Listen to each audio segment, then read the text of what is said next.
पुंडलिक वरदार विठ्ठल श्री ज्ञानदेव तुकाराम पंढरीनाथ भगवान की जय, बालकृष्ण भगवान की जय, अवधूत चिंतन गुरुदेव दत्त वासुदेव हरी।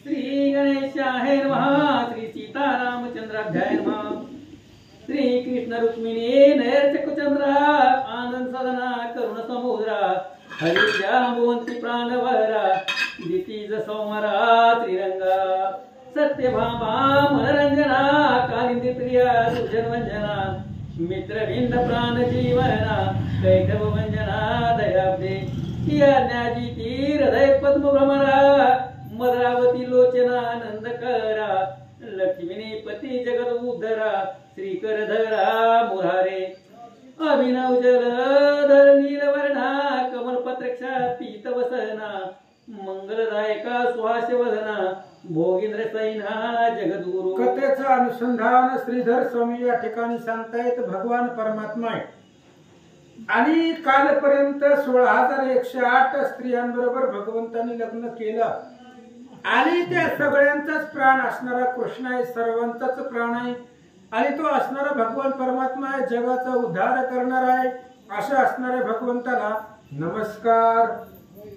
अभिनव जलधर नीलवर्णा कमल पत्राक्षा पीत वसना मंगलदायक सुहास वदना भोगींद्र सैना जगद्गुरु हरि आन कंदुदाभिकुमारा यज्ञकुल सरोज दीन करा जगदवंद्य प्राण जगदवंद्य प्रताप शूरा चराचरातीत तू सगुण लीला विराई पूर्ण षड अन ऐश्वर्य संपन्न षोड सहस्र गोपी आणून एकाच लग्ने वरिया। आणि पाठीमागच्या अध्यायामध्ये आपण पाहिलेलं आहे नरकासुराच्या बंदिवासामध्ये 16,100 स्त्रिया होत्या, त्यांना आणलेलं आहे आणि त्यांच्या बरोबर एकदाच भगवंतानं लग्न केलेलं आहे। ही कथा पाठीमाग पाहिली। एकदा रुक्मिणीच्या मंदिरी मिळाल्या 16 सहस्त्रनारी सत्यभामा मित्र कुमारी इतरही वेगे पातल्या। आणि एकदा आता भगवान श्री कृष्णाला 16,108 पत्नी आहेत, त्याच्यामध्ये मुख्य रुक्मिणी आहे आणि एकदा सगळ्याच म्हणजे काय मुख्य 8 नायिका आहेत आणि त्या सगळ्या 16,000 घेऊन जिथं रुक्मिणीचं मंदिर आहे, रुक्मिणीचं घर आहे, त्या रुक्मिणीच्या मंदिरामध्ये सगळ्या स्त्रिया एकत्र झाल्या। आदि भवानी मूळ प्रकृती तीच समीप जैसा अनंत शक्ती तैसा भीमकी वेष्टीत युती 16 सहस्त्र मिळाल्या। आणि आदि भवानी असणारी मूळ प्रकृती आहे, जगदंबा आहे, तिच्या समोरच सगळ्या शक्ती तिला वेष्टून असाव्या तशा पद्धतीने रुक्मिणीच्या अवतीभोवती ह्या सगळ्या स्त्रिया एकत्र आल्या। विलास सभेसी सकळिका मिळाला चातुर्य चंपक कलिका त्या माझी भीमक कन्यका श्रेष्ठासनी बैसली। आणि सगळ्याच रुक्मिणीच्या समवेत बसलेले होत्या, रुक्मिणीच्या घरी आलेले होत्या, पण त्या सगळ्यामध्ये श्रेष्ठ उच्च आसनावरती रुक्मिणी बसलेली होती। ते विलास सभेच्या पुरुषी विरंची निर्मिली स्वहस्ती तेथील प्रभा पाहता गवसती आणि मूळ गणपती तटस्थ होती। आणि रुक्मिणीचं ती मंदिर आहे, ती सभा आहे जिथे 16,000 स्त्रिया आलेल्या होत्या आणि ती रुक्मिणीचं मंदिर जी बनवलेलं आहे ती ब्रह्मदेवानं बनवलेलं आहे। आकाशामधली नक्षत्र आणि चंद्र सूर्याची सुद्धा प्रभा भीती पडेल अशा प्रकारचं ते असणारं विलास भवन होतं असं सांगतात। आसुते ते जगत रे जननी भीमकी शोभे लावण्य खानी सत्यभामा हसोनी गोष्टी बोले ऐकत। आणि आता रुक्मिणी उच्च आसनावरती होत्या कारण ती श्रेष्ठ होती, लग्नाची पहिली पत्नी होती आणि बाकीच्या 8 स्त्रिया समवेत 16,000 आलेले होत्या सगळ्याच आणि त्याच्यामध्ये बोलायला सुरुवात केली सत्यभामेनं। सत्यभामा हसली रुक्मिणीकडे पाहून आणि हसून काय बोलते, मुझे सननी चारंग पाणी नित्यक्रमित येऊन रजनी मजवरी प्रीती मनी होनी तैसी नाही इतराकडे। आणि सत्यभामेनं बोलायला सुरुवात केली, म्हणली रुक्मिणी तू जरी कृष्णाची पहिली पत्नी असेल तरी सुद्धा कृष्ण माझ्याकडेच सारखा असतो, कारण माझ्यावर जेवढं बाकीच्या स्त्रियांवरती तेवढं करत नाही, म्हणजे माझ्यावर त्याचं मन आहे. अशा प्रकारे सत्यभामा बोलू लागले. माझ्या घरी पारिजातक आणून लावी वैकुंठ नायक, एकांत गोष्टीच कळीक मदती सांगे जगतात्मा. आणि सत्यभामा सगळ्या स्त्रियांमध्ये रुक्मिणी समवेत बोलू लागली.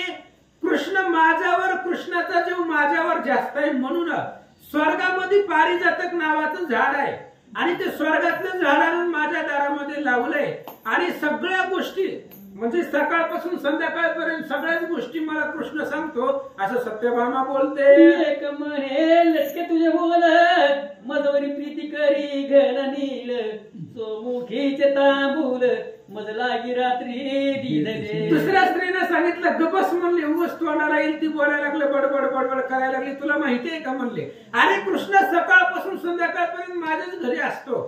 अरे एवढं प्रेम जीव कृष्ण आमच्यावरती लावतो. जेवण झाल्यावरती पाण्याचा वेळ स्वतःच्या मुखात घातलेला काढून माझ्या मुखामध्ये घालतो, असं त्या स्त्रिया बोलतात. उदय पावे जो वासर म्हणी, गोष्टी सांगे चारंग पाणी, काल हे अलंकार घडवणी, सोहस्ते मज देवगिरे. एका स्त्रीने बोलायला सुरुवात केली, म्हणले तुम्हाला माहित नाही सूर्य उगवल्यापासून सूर्य मावळेपर्यंत संध्याकाळपर्यंत कृष्ण आमच्यापासून हालतच नाही. हे जे अंगावर दागदागिने एवढे दिसतात ना, ते कृष्णाने हाताने माझ्या अंगावरती घातले तर, असं एक स्त्री बोलू लागले. एक खंजीर नयनी म्हणे असं ते बोलती मुळी होनी, माझे मंदिर कैवल्य धानी आज होते निर्धारी. तेवढ्या दुसरी बोलू लागली. आता 16,108 स्त्री एकत्र झाल्या होत्या आणि हिना असं बोलली की दुसरीने म्हणायला लागली तुम्हाला माहित नाही म्हणले, अरे माझ्या घरी कृष्ण सारखा येतो, रात्रंदिवस माझ्या पशी त्या ठिकाणी बसलेला असतो, तुम्ही सगळ्याच खोटं बोलताव, माझ्या घरी कृष्ण आज होता, असं एक स्त्री बोलू लागले. हरीचे मांडीवरी शिर ठेवणी, मी निजले होती कौतुक करोनी, हे सीस फुल नवे घडवणी, कृष्णेच रात्री आणले. अरे बाबा कृष्ण माझ्याच घरी होता आणि त्याच्या मांडीवरती डोकं ठेवून मी झोपलेले होते.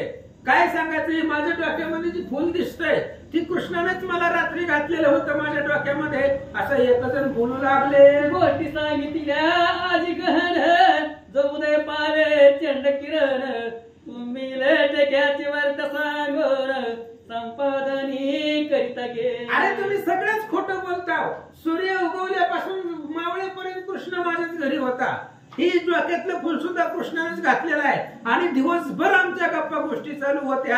आताच मी कृष्णापासून इथं आले, असं एक जण बोलू लागले. एक बोले गजगमना मजवी नगमे कंस मर्दना, धनी न पूर माझी अनैना, हरिवदन विलकित. तेवढ्या दुसरीने बोलायला सुरुवात केली. अरे कृष्णाला माझ्याशिवाय करमतच नाही, रात्रंदिवस कृष्ण माझ्या सोबत असतो आणि त्या कृष्णाचं मुखचंद्र पाहता पाहता सुद्धा मन कंटाळत नाहीये, असं एक स्त्री बोलू लागले. कृष्णे मज सांगत घेऊन आज रात्री केले भोजन, हे पद कजडीत नूतन गळा घातले माझी. अरे तुम्ही सगळेच खोटं बोलताव. कृष्णानं माझ्या सोबत रात्री जेवण केलंय, आम्ही सगळं जेवलोय.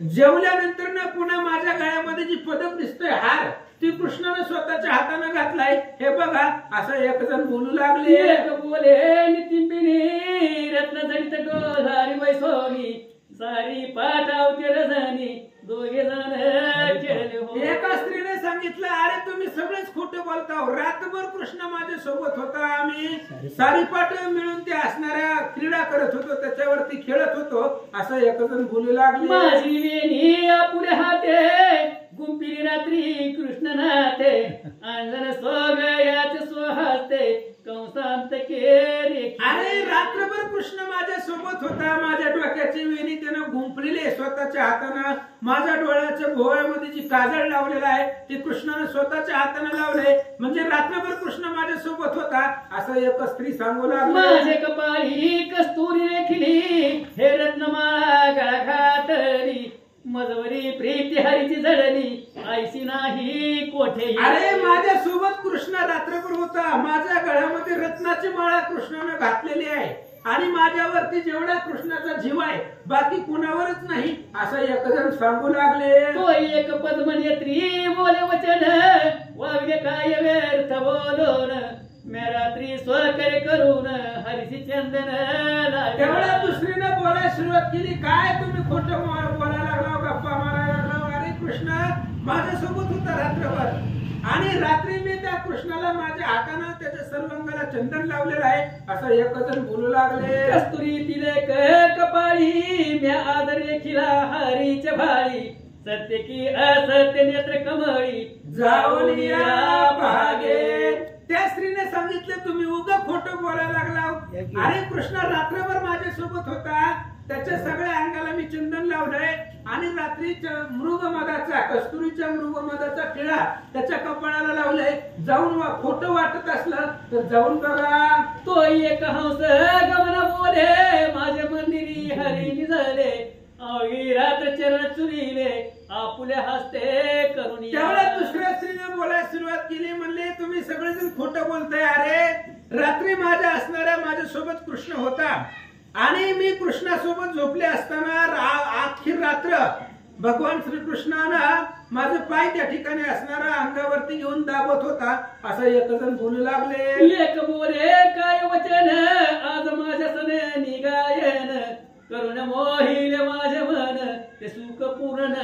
दुसऱ्याने सांगितलं तुम्ही खोटं बोलताय. रात्रभर कृष्ण माझ्या घरी होता आणि त्यानं काय गायन केलं माझं मन प्रसन्न झालं असं एक जण सांगू लागले. एक म्हणे पैदळ करुणी हरचरणाव गेरजनी म्यानी वविले साधनी चक्रपाणी साक्षासे आयशा शोळे सहस्र युती बोलत कदाही न राहती एकीचे एक उडवीती न मिळती विचार. अशा पद्धतीने 16,108 स्त्रिया एकत्र जमल्या होत्या रुक्मिणीच्या घरी आणि ती उगं सांगू लागल्या. त्यांचं बी बरोबर आहे कारण कृष्ण प्रत्येकी सोबत होता आणि त्यांनी सांगायला सुरुवात केली की कृष्ण माझ्या सोबत होता. कोणी प्रत्येकाने आपापली मतं सांगितली.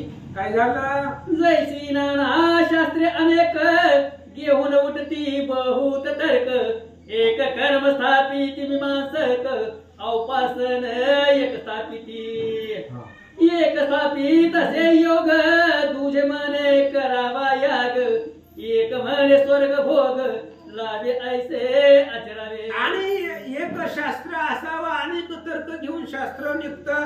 काय काय अनेक प्रकारचे कर्म करायला सांगतात. एक म्हणतं यज्ञ करावा देवाची प्राप्ती होती, दुसरं म्हणतं भजन करावं, तिसरं म्हणतं याग करावा असं सांगतात. एक न्याय स्थापिती कैसा एक स्थापिती मीमांसा पातंजला परते सहसा साधन नाही. आणि शास्त्र आहेत न्याय मीमांसक पातंजली ही सगळी 6 शास्त्र आहेत आणि 6 शास्त्र वेगवेगळे मतांतर बोलतात. तसं ते 16,000 स्त्रिया बोलत होत्या.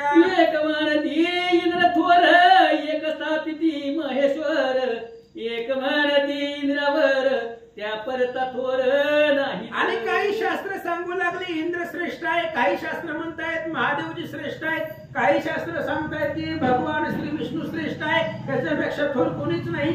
अशी आपापली मतांतर शास्त्र सांगू लागले.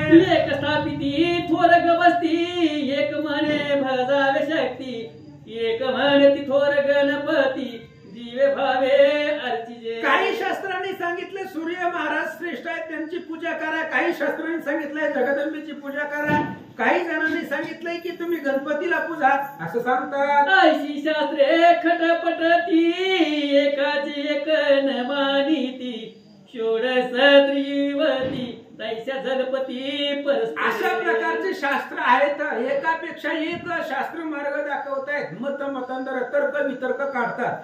तशा पद्धतीने हे 16,000 स्त्रिया आपापल्या मतानुसार बोलू लागल्या. जैसी वनचर्या पारे तैसी बोलती इतर शास्त्रे वेदांत गरजता गजरे गर्भगणित सर्व होती. एक वन आहे आणि वनामध्ये वनचर असावे, गोंधळ असावे आणि हे कसे आणि डरकाळी फोडावी.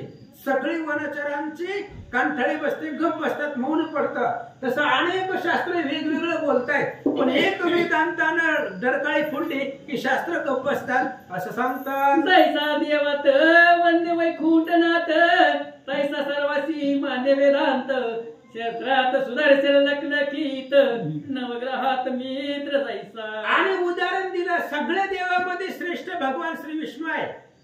पुन्हा सगळ्या शास्त्रामध्ये श्रेष्ठ सुदर्शन आहेत तशा पद्धतीने सांगू लागले. की रत्ना माझी कौस्तुभ मानी की नद्या माझी मंदाकिनी की कद्रवे कुळात मुकुट मानी भोगी नायक श्रेष्ठ तो. जसं रत्ना म्हणजे कौस्तुभ आहे, नद्यामध्ये मंदाकिनी आहे, सगळ्या असणाऱ्या सर्प योनीमध्ये शेष महाराज श्रेष्ठ आहेत तसं भगवंत श्रेष्ठ आहे. तैसे शास्त्र माझी विख्यात संत जाणती वेदांत तेथीच बोल मान्य बहुत जन्म मरण मोचक जे. आणि सगळ्या शास्त्रामध्ये वेद श्रेष्ठ आहे. वेदांनी जी सांगितलंय तेच सत्य म्हटलं जातं आणि वेदांत जाणणारे संत आहेत असं श्रीधर स्वामी सांगतात.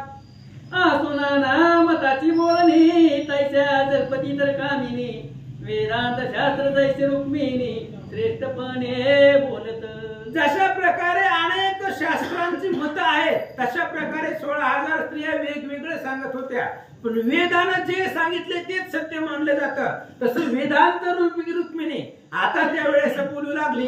काय बोलते? ते आदि माया मूळ प्रकृती की ते अनंतवल्ली स्वयं ज्योती जईच्या मात्र निश्चिती घडी मोडी ब्रह्मांड. आणि आदि माया मूळ प्रकृती रुक्मिणी आहे आणि ती आता रुक्मिणीने बोलायला सुरुवात केली. म्हणली ऐका, जिच्या इच्छा मात्रेनुसार सगळं ब्रह्मांड संपूर्ण पुन्हा निर्माण करण्याची ताकद ज्या रुक्मिणीकडे आहे ती रुक्मिणी बोलू लागले. हे पुराण पुरुषाची ज्ञान कळा काय बोलिली तय वेळा मने ऐका गे तुम्ही सकळा व्यर्थ गलबला करू नका. आणि भगवान श्रीकृष्णाची जी शक्ती आहे तिची भगवंताची ज्ञान कळा आहे.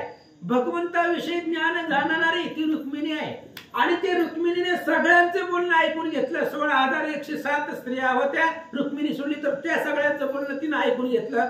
मग रुक्मिणी काय बोलते ऐका. तुमच्या 16 सहस्र मंदिरी व्यापक एक कंसारी जैसे नाना घट मठांतरी एकच अंबर व्यापक. आणि रुक्मिणीने सांगितलं तुम्ही जेवढे बोलता सगळ्यांचं खरं आहे, मी कुणाचंच खोटं म्हणणार नाही. कारण तुमच्या 16,100 जी काही स्त्रिया आहेत त्या सगळ्याच्या घरामध्ये कृष्ण आहे.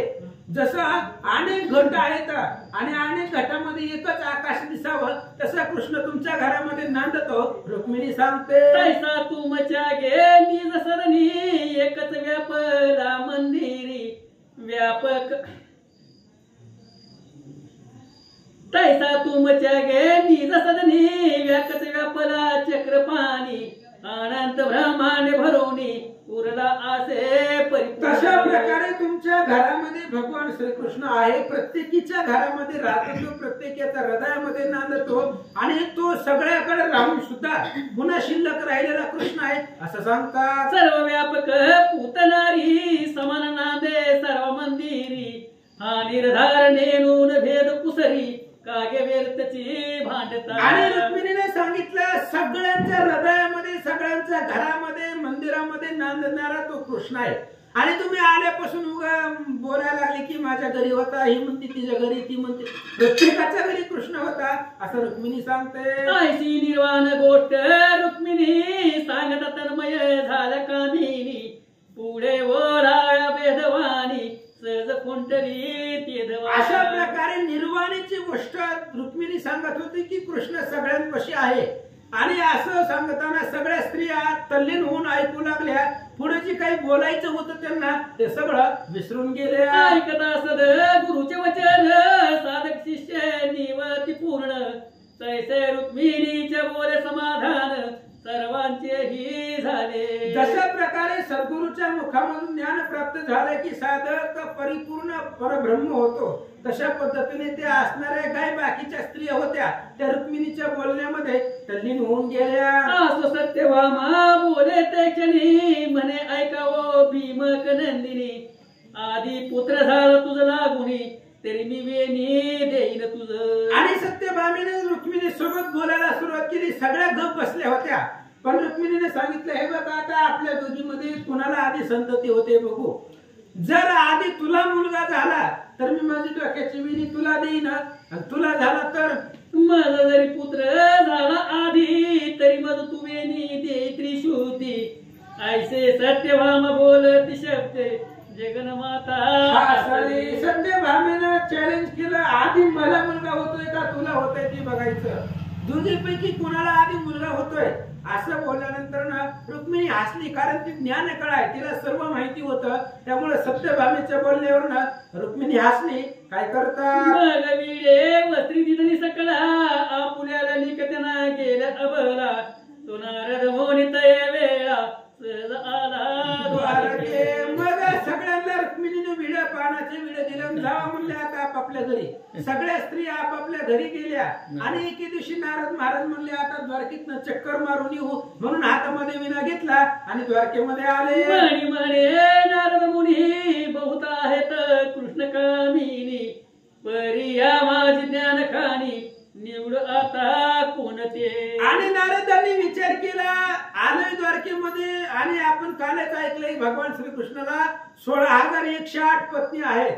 कृष्णाने अनेक स्त्रियांबरोबर लग्न केले आहे, पण ह्या 16,108 स्त्रियांमध्ये ज्ञानी कोण आहे, कोणाकडे परिपूर्ण ज्ञान आहे हे आपण चेक करू असं नारद महाराज बोलतात. एका गोपीच्या मंदिरी नारद प्रवेशला ते अवसरी, तिने पूजा करून निर्धारी मुनीश्वर तो. आणि एकदा नारद महाराज एका स्त्रीच्या घरी गेले. आता 16,108 बायका होत्या, त्याच्यामुळे एका स्त्रीच्या घरी गेले. तिने बघितलं महाराज आलेले, तर आतमध्ये घेतलं, त्यांची पाद्य पूजा केली आणि आसनावरती बसवला. नारद पुसे तिचं लागून परपुरुषी जडले तुझे मन, तव ते बोले क्रोधायमान ब्रह्मपुत्रासी ते दवा. आणि नारद महाराजांनी विचारलं, म्हणले भगवान श्रीकृष्ण तुमचे मालक आहेत?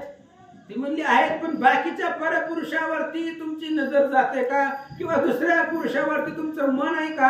असं बोलल्यावर तिला राग आला. काय बोलते? म्हणे बरे हे तुमचे जी ध्यान, आम्हा श्रीकृष्ण वेगळे नाही ज्ञान, म्हणता परपुरुषी मन नवल हेच वाटते. आणि त्या स्त्रीने सांगितलं, महाराज उगा काय बी कसं बोलायला लागलं तोंडाला येईल. ती म्हणली आम्ही कृष्ण आमचा नवरा आहे, मालक आहे, आणि त्याच्याशिवाय आम्हाला बाकीचं ज्ञान नाहीये, त्याच्याशिवाय आमचं दुसरीकडे ध्यानच नाही. आमचं रात्रंदिवस कृष्णाच्या स्वरूपावरतीच मन आहे, त्याच्याशिवाय आम्ही दुसऱ्या पुरुषाकडे पाहतच नाही असं स्त्री बोलू लागली. हा संगीला नारद मुनी प्रवेशला दुसरे सदनी, तीस पुष परपुरुषी कामिनी तुझे मन आहे की. नारद महाराज हसले, म्हणले ही आज्ञेने ह्याच्यापाशी ज्ञान नाही. तिथून उठले, दुसरीकडे गेले. दुसऱ्या स्त्रीला विचारलं, म्हणले कृष्णाशिवाय दुसऱ्या पुरुषावरती तुमचं मन आहे का?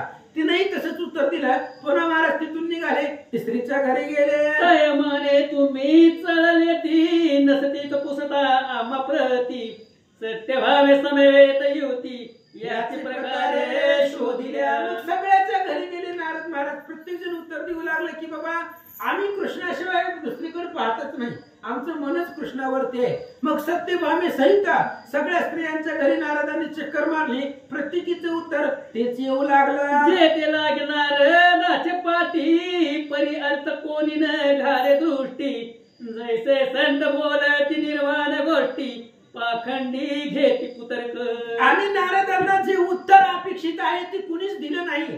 कारण विचारलं की रागच येत स्त्रीला, कारण ती नारद महाराज बोलायचीच तसे. संताची भाषा कडक असते, निर्वाण असते, पण कुतर्क लोक त्याचा वेगळा अर्थ घेतात आणि नाही ते तर्क मांडत असतात. तशी अवस्था झाली. मुनी हिंडता झाला हिंपुटी, रुक्मिणीचा ग्रह आला शेवटी, तिने नारद देखत दृष्टी, उठा उठी समोर येत. आणि त्यावेळेस मग असं फिरत फिरत रुक्मिणी राहिली. नारद महाराज म्हणले आता शेवटचं रुक्मिणीचं घर राहिलंय, आता तेवढा एक प्रश्न तिला विचारू.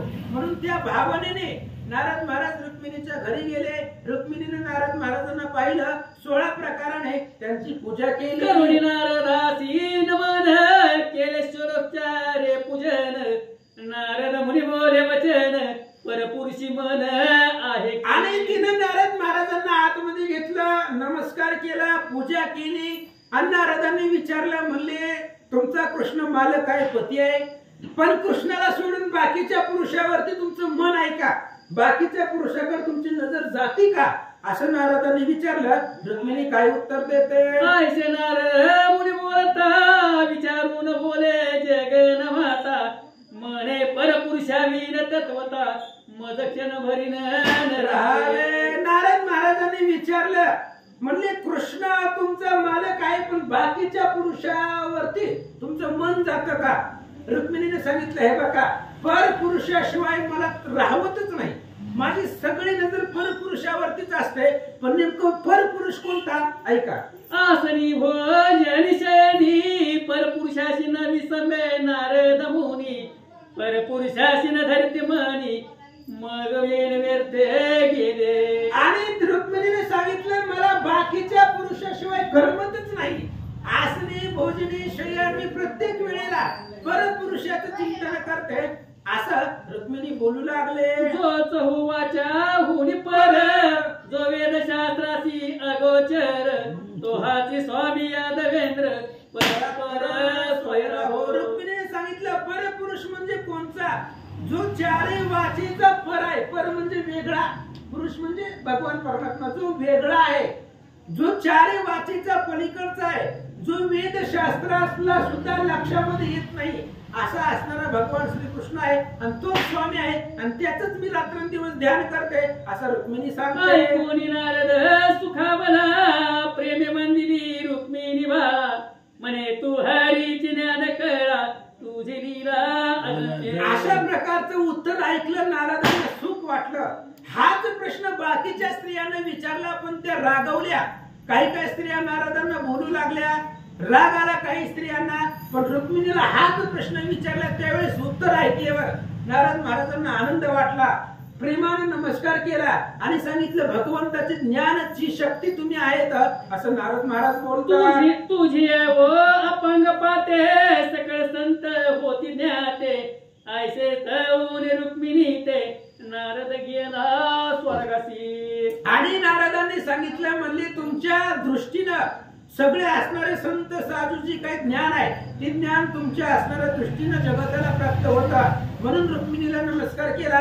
नारद स्वर्गाला निघून गेले. तव सभा विसोजनी समस्त रुक्मिणीच्या मंदिरात कृष्णनाथ येता झाला त्रिभुवन समर्थ विलास सभेसी एकांती. आणि अशा पद्धतीने सभा विसर्जन केली भगवान श्रीकृष्णानं, आणि रात्रीच्या वेळेला जेवण करावं म्हणून रुक्मिणीच्या घराकडे भगवंत आले. मंदिरा आला वैकुंठनाथ त्रिभुवन जननी ऐकता त्वरित उठवली सामोर प्रेम येत अचळ रुळत चपळायचं. आणि दासींकडून वृत्तांत कळला की श्रीकृष्ण मंदिराला घराला येतात, त्यावेळेस रुक्मिणी उठली. तिचा असणारा पदर जमिनीवरती लोळत होता आणि अंगाचा दिव्य असणारा सुवास येत होता, आणि कृष्णाच्या सामोरा गेली. पद सरोजी मस्तक ठेवली निंबलवन उतरी हरी वरुनी विलास सवेशिने होनी डोलारी बैसवी कृष्ण ते. मग भगवान श्रीकृष्ण घरी आल्याबरोबर त्यांच्या चरणावरती डोकं ठेवलं. रुक्मिणीनं चरणाची पूजा केली आणि हाताला धरलं कृष्णाचं, आणि आपल्या डोल्यावरती नेऊन बसवलं. जे आनंद शक्तीची स्वामिनी जे त्रिभुवनपतीची पट्टराणी जे प्रणवाची मूळ प्याटासनी ज्ञान खाणी रुक्मिणी. आनंद शक्तीची स्वामी म्हणजे मालकीन. जगातामध्ये जेवढ्या शक्ती आहेत त्या सगळ्या शक्तीची मालकीन रुक्मिणी आहे, जी भगवान श्रीकृष्णाची पट्टराणी आहे. त्रिभुवनाचा मालक कृष्ण आहे आणि त्याची आवडती राणी ती रुक्मिणी आहे.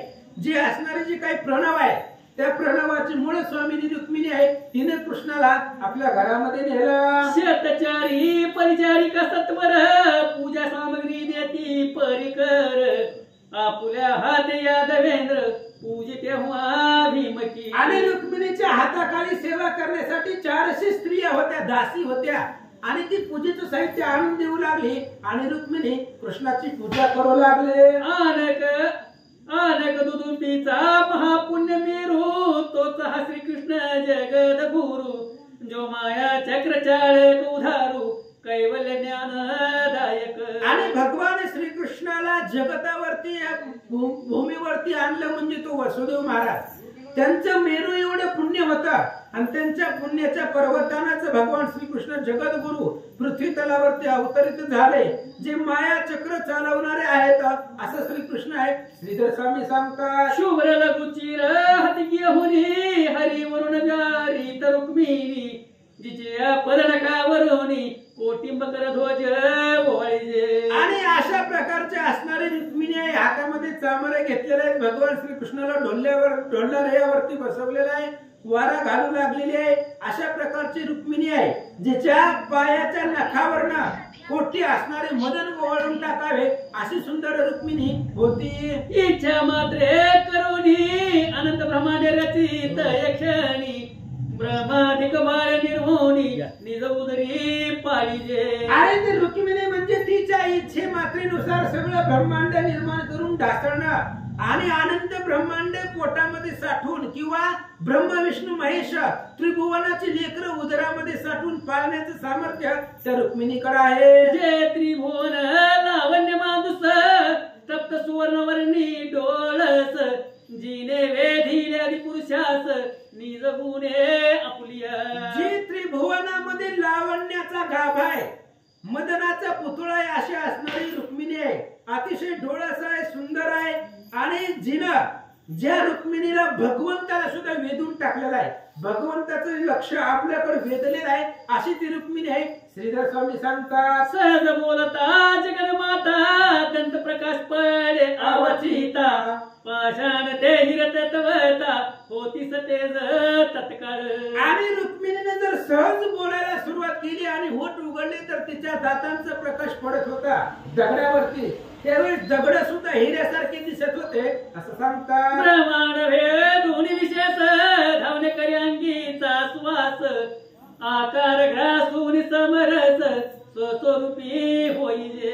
आणि अशी असणारी रुक्मिणी तिच्या असणाऱ्या अंगाचा सुवास ब्रह्मांडामध्ये सुद्धा मावत नव्हता, एवढा दिव्य सुवास तिच्या शरीरापासून निघत होता असं सांगतात. सहज चालता हंस गती पदतळ मुद्रा जेथे उमटती ते श्वास कमळ विकसती धन्य क्षिती झाली म्हणे. आणि रुक्मिणी जर सहज निघाली, चालत असली हंस गतीनं हळूहळू हळू चालत होती, त्यावेळेस तिच्या पायाच्या ठसे जिथे जिथे उमटतील तिथे तिथे सुवास रूपी कमळे निर्माण होत होती. तया कमळावरी वसंत ब्रह्म होऊन रुंदी घालीत चालता पदभूषणे गाजत देखुनी मनमत नृत्य करी. आणि तिच्या पायाच्या ठस्यामध्ये जी कमळं निर्माण झाली त्या कमळामध्ये भ्रमर होऊन असणारे रुंजी घालत होतं.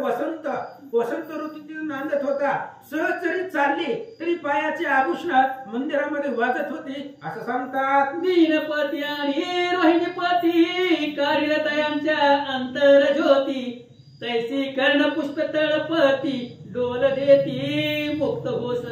आणि गळ्यामध्ये मुक्त घोष आहेत, कानामध्ये कुंडल आहेत आणि त्या कुंडलाची प्रभा एवढी होती, सूर्य आणि चंद्राची आंतरज्योत काढून त्या असणाऱ्या कानामध्ये जी कुंडल होती, पुष्प होती, ती सुकुमार दिसत होती असं सांगतात. आकर्ण विशाळ पद्मनयन अंजन सोगयाचे विराजमान तडीत प्राय धडकपित बसन शोभे मुक्त लग पुंचकी वज्र तुडे मंडित हस्त अवतार उद्रदाई झळकत पाचूचे पदक कंठी तळपत मुक्त हार पितवर्ण दिसती आसवायशी ते ज्ञान का सुंदर हाती घेऊन दगुचीर गिरा भीत लहिरी परिकर उडविता वस्त्र तैसे. अशा प्रकारचे असणारी ती रुक्मिणी आहे. अतिशय सुंदर तिचं असणारं मुखचंद्र आहे, कमळासारखी तिचे डोळे आहेत असं वर्णन सांगितलं. आणि अशी ती रुक्मिणी होती जी भगवंताची ज्ञान कळ आहे असं महाराज सांगतात. हस्तहालता किंचित पयोधर होती कंपित हरी स्वरूप देखत लचित कृष्ण मुख ते झाले. आणि हरी कर प्रताप देखून निवार लपाल दिव्य कुंच की आड सुकुमार दोघे परम भ्याड पल्लव झाकी जगन्माता असो लघुचिर उडविता रुक्मिणी बोले हरिसी सुहास वदनी तुम्हा योग्य मिनह चक्रपाणी चातुर्य काही समजेना. आणि अशा प्रकारची रुक्मिणी, ज्या रुक्मिणीचं वर्णन करायला महाराजांनी 30 वेळा खर्च केलं श्रीधर स्वामींनी, अशी रुक्मिणी आहे. आणि ती रुक्मिणी सांगितली, रुक्मिणी बोलू लागली, म्हणली देवा तुमच्या स्वरूपाला योग्य तिची मी नाही म्हणले, म्हणजे तुम्हाला शोभेल अशा प्रकारची सुंदरता माझ्याकडे नाहीये असं रुक्मिणी बोलते. तुमची सेवा करून येणे सर्वता गुण नव्हती बर पाहता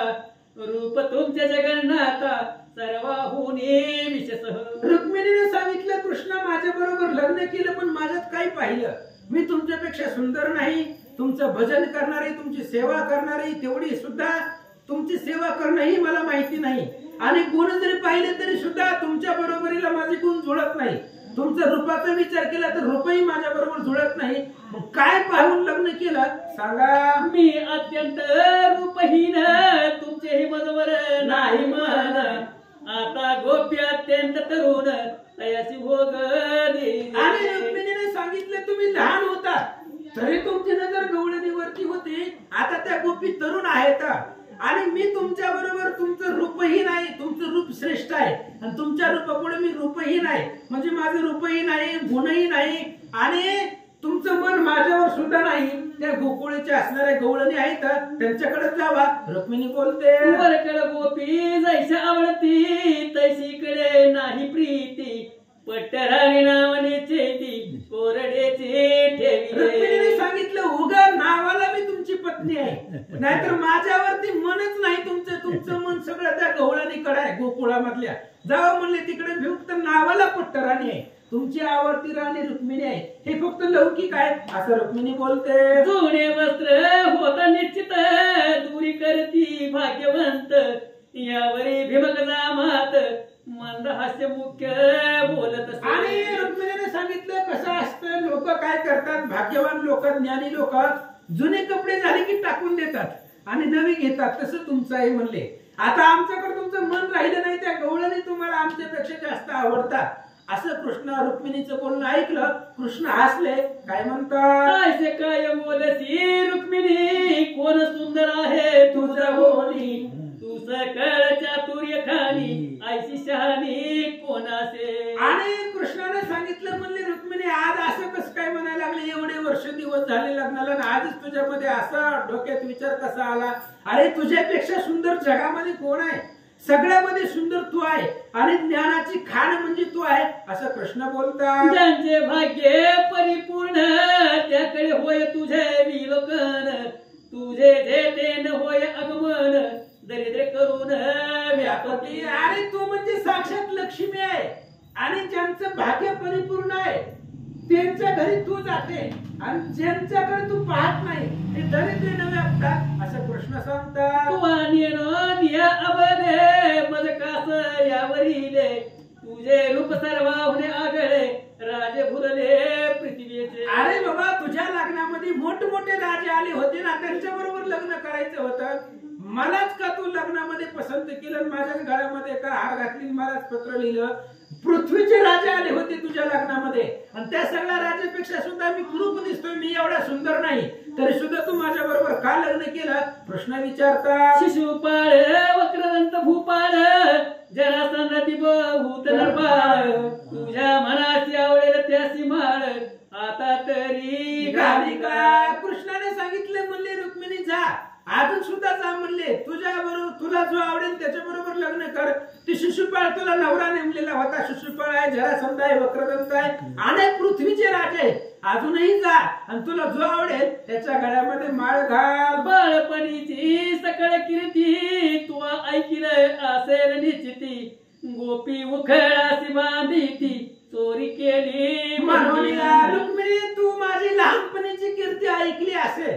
अरे मी लहान असताना गोकुळामध्ये चोऱ्या करत होतो, प्रत्येक गवळणीच्या घरी जात होतो. त्यावेळेस ह्या गवळणीने मला उकळायला बांधलेला आहे असं तू ऐकलं असेल. कृष्ण बोलतात. आम्ही रानाचे रानवट गोवळ, परणारी भोगील केवळ.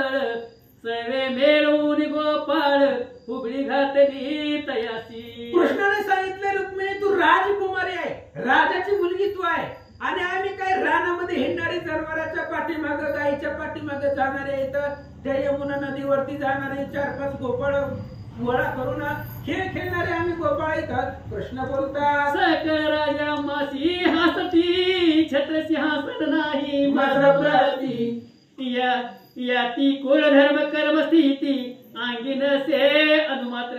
अरे रुक्मिणी तू माझ्या बरोबर लग्न केलं पण सगळे राजे मला हसतायत. कारण रुक्मिणीने सांगितलं ना सभेमध्ये त्याला छत्र नाही, त्याला राजसिंहासन नाही. तसंच माझं आहे, मला राजगादी नाही, मला छत्र नाही, मला वर्ण नाही, मी कर्माच्या पलीकडचा आहे, सगळ्या क्रियाच्या पलीकडचा आहे. कृष्ण सांगतात. पुरुषार्थी जरी मनसी वीर,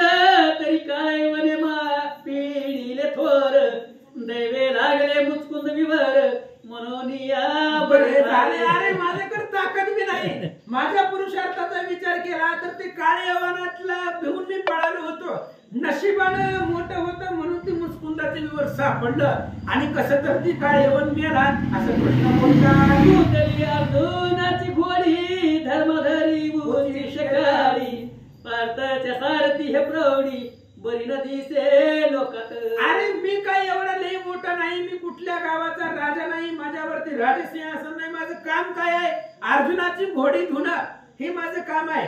धर्माच्या घरी जे जे जे होतील त्यांच्या उष्ट्या पत्रवाळ्या उचलणं हे माझं काम आहे. आणि अर्जुन जो आहे त्या अर्जुनाचा सारथ्य पण करणं, त्याचा दास होऊन राहणं हे माझं काम आहे. कृष्ण बोलतात बैसावया नाही वाहन पक्षावरी आरोहण न मिळे काही अंतरून सर्पावरी शयन करी. कृष्णाने सांगितलं हे बघ रुक्मिणी, मी एवढा गरीब आहे, मला वाहन सुद्धा नाही, एखादी 4 व्हीलर घ्यावी म्हणून एवढे मी पैसे माझ्यापाशी नाही.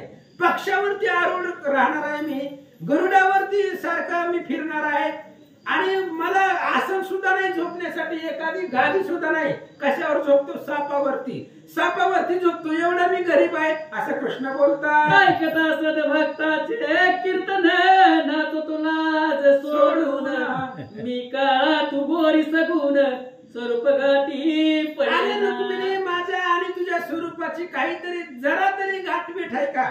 मी काळा आहे, सावळा आहे, तू रूपाची लावण्याची खान तू आहे, जगामध्ये सगळ्यात सुंदर तू आहे आणि मी अतिशय कुरूप आहे.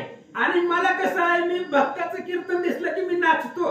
मग पितांबर गळल्याला सुद्धा आम्हाला माहिती होत नाही. निर्लज्जपणानं भक्ताच्या कीर्तनामध्ये मी नाचतो. कृष्ण बोलतात माझं काम नाही निशंक असो एकी निसंग उदास सर्वा घटी जायचा चंड अंश या पोनिया आणि मी सगळ्यापेक्षा वेगळा आहे. मला कशाची इच्छा नाही, मला कशाची कामना नाही.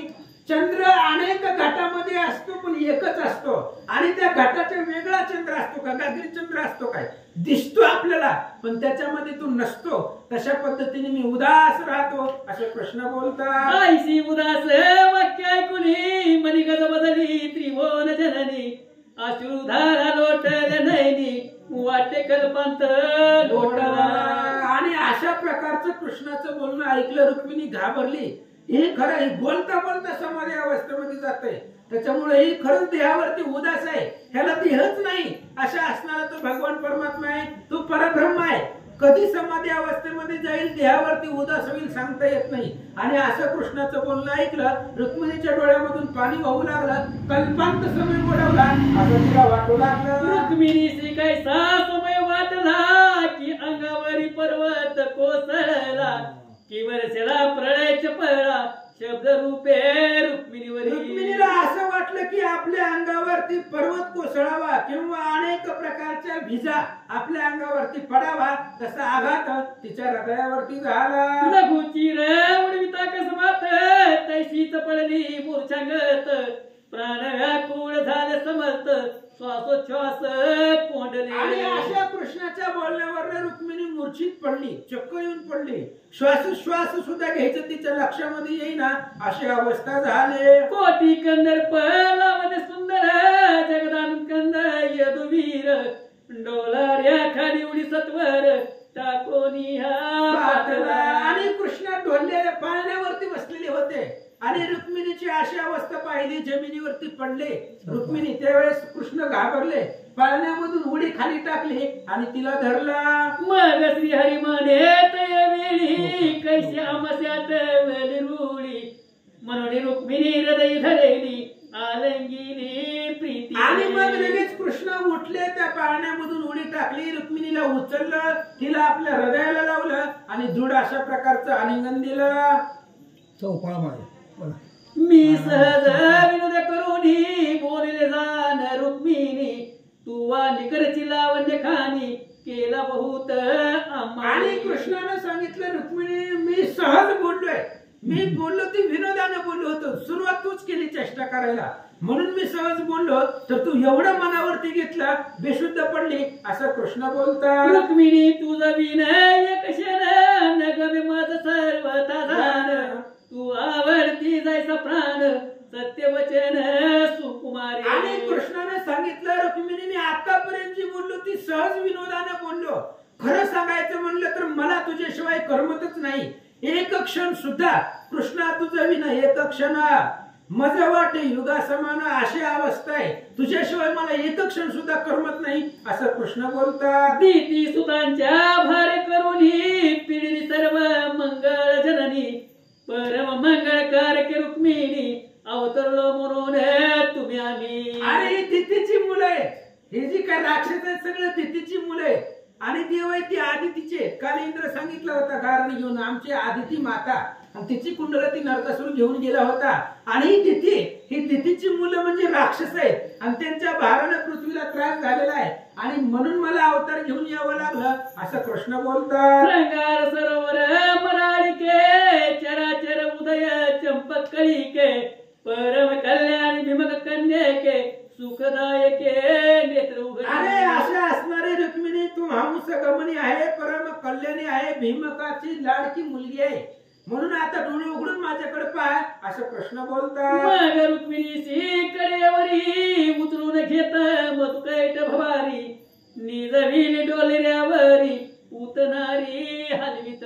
मग कृष्णानं रुक्मिणीला उचललं तशाच मूर्छित अवस्थेमध्ये उचललं आपल्या असणाऱ्या कडेवरती घेतलं आणि ती चौफाळा होता त्याच्यावरती नेलं रुक्मिणीला झोपवलं आणि कृष्ण तिला झोका देऊ लागले. विंजरा घेऊन भगवंत मंद समीर वारघादीत मने शुभानने एक मात मदसी बोल एक क्षणी. आणि कृष्णानं हातामध्ये पाळणा घेतला आणि त्या रुक्मिणीला वारा घालू लागले आणि पाळणा हलवू लागले तिला वारा घालू लागले आणि विचारू लागली रुक्मिणी एक गोष्ट माझ्या सोबत बोल. करणी कर्पूर तेव्हा श्रीधरे शीतल फोंकीला आपुल करे मूक शशांक कल अंक यादवेंद्रे पीतांबरे पुसिला.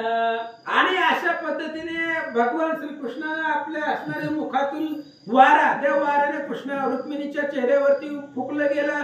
आपल्या पितांबरानं तिचं असणारं तोंड पुसलं गेलं असं सांगतात. मग नेत्र उघडली रुक्मिणी दृढ लागली हरीच्या चरणी मने त्रिभुवन नायक चक्रपाणी तुझा महिमन वर्णन गे. मग रुक्मिणीनं लगेच डोळे उघडले पाहिले गेलं पुन्हा कृष्णाच्या पायावरती डोकं ठेवलं आणि सांगितलं आदिदेव परात्पर आहे तुम्हाला मला सुद्धा तुमच्याशिवाय करमत नाही असं रुक्मिणी बोलते. आनंद जन्मीचे सुकृत एकदाची फळे अद्भुत तरीच अर्धांग पावले सत्य जगन्निवासा तुमचे. रुक्मिणीने सांगितलं कृष्ण म्हणले तुमची पत्नी होण्याचं सौभाग्य मला प्राप्त झालेलं आहे. ती सहज प्राप्त झालेलं नाही बहुत सुकृताची जोडी.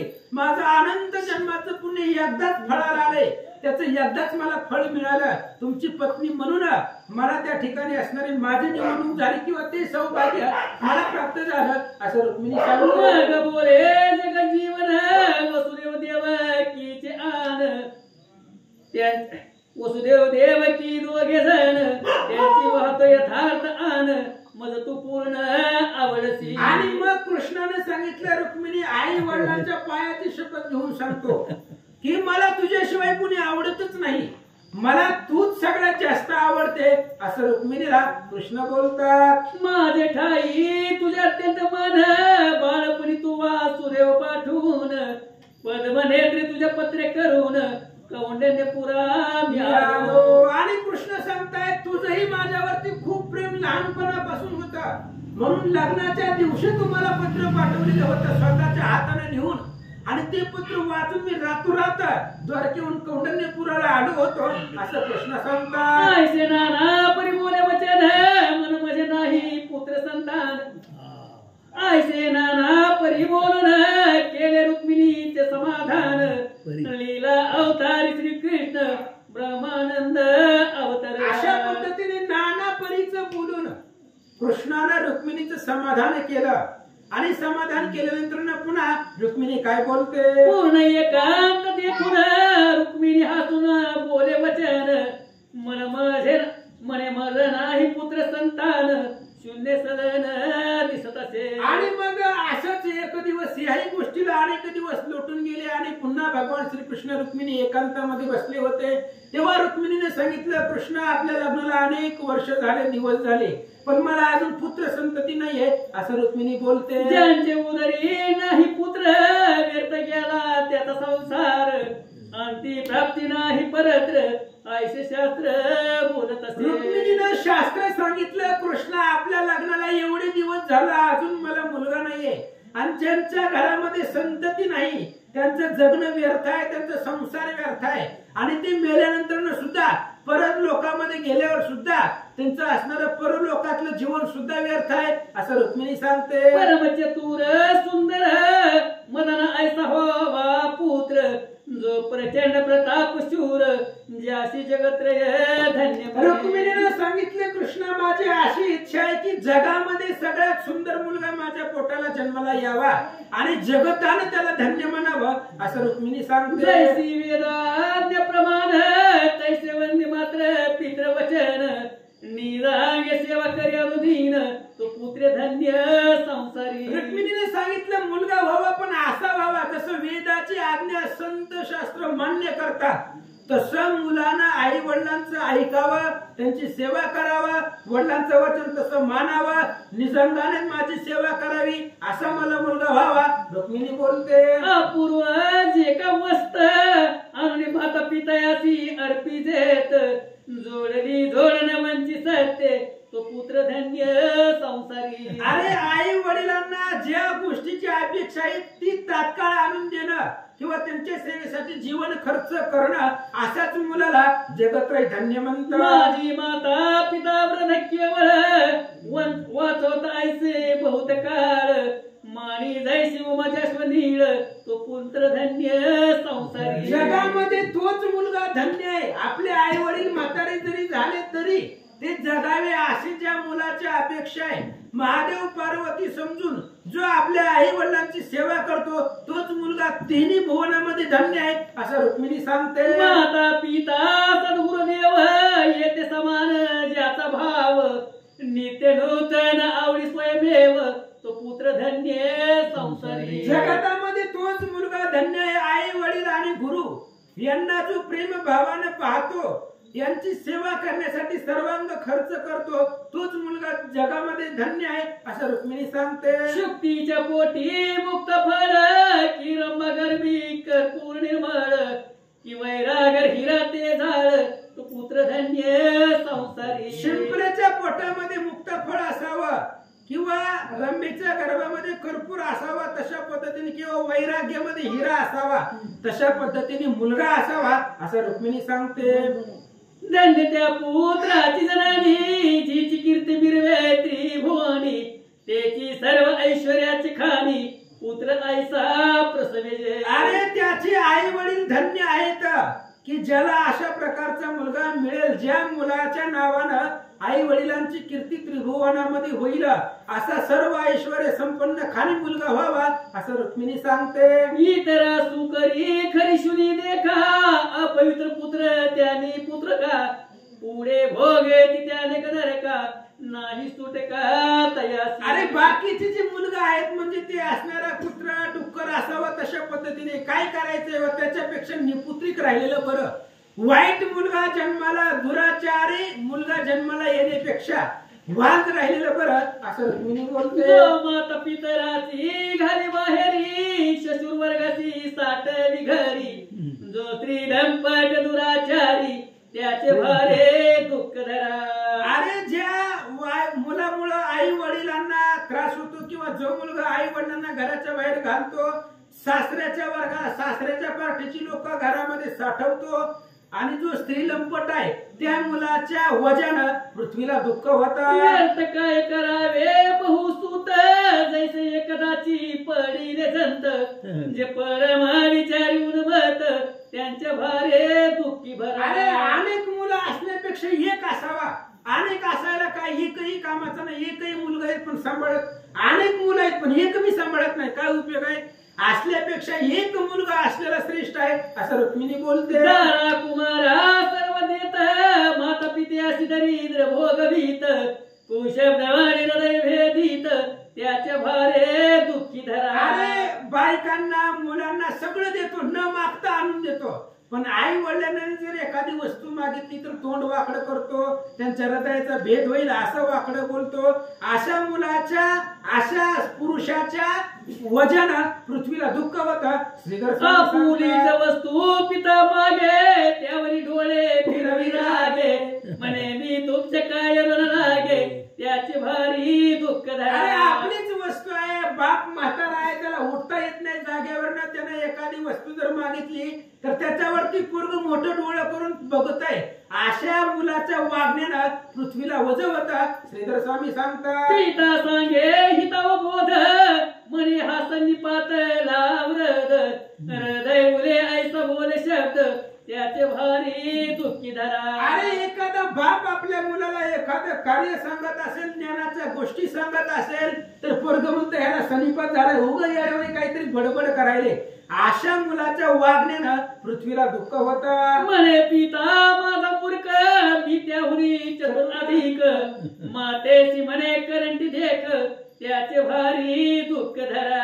अरे बापाला मूर्ख म्हणणारा मुलगा आणि बापापेक्षा मी श्रेष्ठ आहे असं म्हणणारा मुलगा, आईला करंटी म्हणणारा, दुर्भाग्य म्हणणारा मुलगा, त्याच्या वागण्यानं, त्याच्या वजनानं पृथ्वीला त्रास होतो. माता पिता दोघे जण मेली करीत अन्न अन्न, मग करू धावे काय वर्धन, त्याच्या भारी दुःखी धरा. अरे आई वडील जिवंत असताना त्यांना कशाचीच चौकशी केली नाही आणि ती आई वडील अन्न अन्न करून मेली आणि ती मेल्यानंतर पुन्हा गयेला जावा, काशीला जावा, पुन्हा या नदीला जावा, अशी अवस्था मुलांची असते असं सांगतात. असताना बोले दडवचन, करवे नाही उदय कपान, मग लोकाशी धावी करून तर्पण, त्याच्या भारी दुःख. अरे आई वडील जिवंत असताना त्यांना पाणी देणं झालं नाही, साधं जेवणाची चौकशी केली नाही, वेळेला पाणी पाणी करून आई वडील मेले आणि ती मेल्यानंतर पुन्हा त्यांची 10वी क्रिया 13वी क्रिया लोकांच्या समाजापुढे मोठमोठ्या सगळ्या क्रिया करायच्या. त्याच्याच वागण्यानं पृथ्वीला वजन होतं असं सांगतात. पूर्वी केला अपमान, मग श्राद्धी करीत शतभोजन, लटकेची लोक दावी रडून, त्याच्या भारी दुःखी अरे धरा. आई वडिलांचा अपमान बोलून तोंडावरती अपमान करीत होता आणि ती मेल्यानंतर पुन्हा 100 लोक जीव घातले, 1000 घाला, काय उपयोग आहे त्याचा. अशा वागण्यानं, अशा व्यक्तीच्या असण्यानं पृथ्वीला वजन होता. श्रीधर स्वामी सांगतात, म्हणून सर्व गुणी संपन्न, पुत्र व्हावा जैसा मरण, ऐकता ऐसे भगवान, तपा लागी चालला. अशा पद्धतीने रुक्मिणीने सांगितलं, आशामध्ये मला एकच मुलगा व्हावा, पण जैसा मदन, मदनाचाच पुतळा असावा, असा मुलगा माझ्या पोटाला व्हावा.